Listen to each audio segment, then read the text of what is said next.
Hey everyone, it's Sean. I didn't expect to make a video so soon after my last one, but I felt like it's as good as a time as any to mention that on August 4th, I will be going to Japan for a vacation.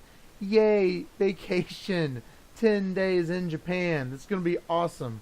This is my second time going to Japan, the first being a trip I took in 2010. Last time I did some personal video blogs, and I felt like I should do something like that before this trip. Please note that I love talking about this trip and I have a ton of photos from it. So where all did I go when I was in Japan? Well, I went to Sapporo, Tokyo, Kyoto, Osaka, and back to Tokyo. Sapporo was interesting as it snowed the night we came in and we got to experience snow, which is awesome when you are from Texas and there really isn't much snow where I live.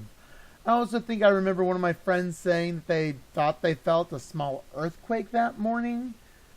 I'm not sure though. I slept right through it as I do most earthquakes. The main thing we did in Sapporo was we went to the Sapporo Brewery, which is an awesome place to go. The Shinkansen, or bullet train to Tokyo, it took a long time and we went underwater technically through a tunnel, I believe. There was a bit of darkness. That's the most I remember from it. So, what was Tokyo like?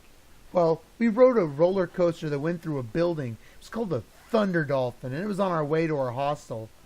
And we saw sakura blossoms. We went to Akihabara. We went to Tokyo International Animation Festival. Took a day trip to Fuji-Yoshida, Yamanashi to visit the amusement park Fuji-Q Highland. And I'm realizing right now it's hard to say these words. Fuji-Q Highland is an amusement park right in front of Mount Fuji. It's pretty awesome. And I went there with my friends as well as a friend who lives in Japan called Frog50. Now, we ate some interesting food there, ice skated, and it was really fun. So, how did I feel though when I went to Akihabara?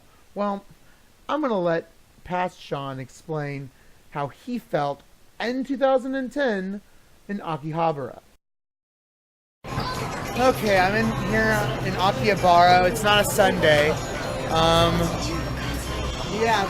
It's interesting. Going to all these shops that cater to all of our fandoms. If you're not one of those really immature young people who's like, yeah, naked women, I don't care if they might be 14, yeah, then this place would probably ruin you, make you feel sad as a human being. You stop at like a cosplay place, not this one, but a cosplay place, and then you walk right around the corner, and it's just straight, well, not straight, but bad pornography and stuff everywhere. I mean, you have to be of a certain mindset when you go here, or else it can really kind of disgust you as a human being. As far as some of the stuff you see, it's a good place for the young, not so much once you've matured past,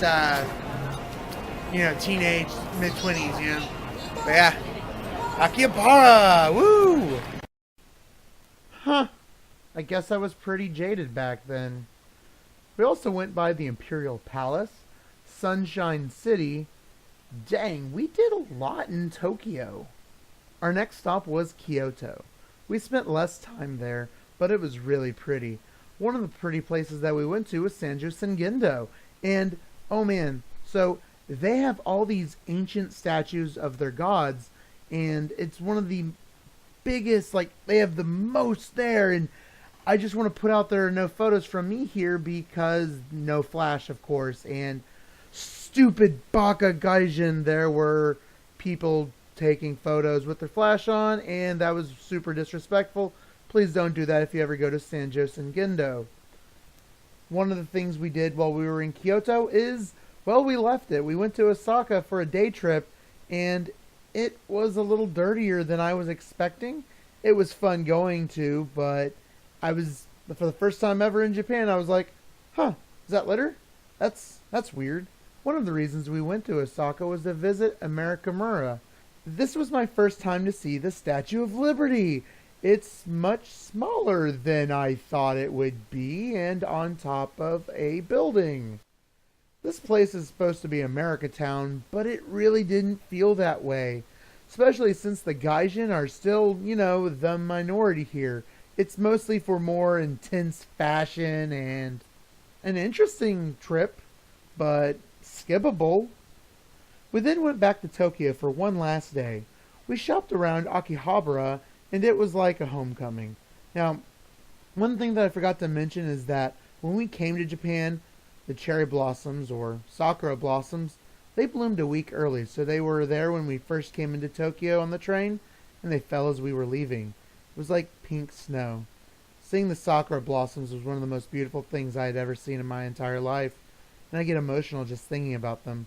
My trip was 2 weeks long, and I've received a lifetime of memories from it. If you are interested in seeing any of my photos, I will make sure to leave links in both the description box below as well as my personal blog, which you can see here. One of my friends who was on the trip is a YouTuber, and they took some video, and I will try to link to it as well. This video is dedicated to all of my friends who went on the trip with me, as well as, of course, my great friend Frog50, who was stationed in the Navy in Japan during my trip, and we got a chance to hang out again. And hey, he is an animator here on YouTube, so shout out to him and maybe go see his channel. And I hope you all enjoyed this video. Have a wonderful night. Or day, whatever.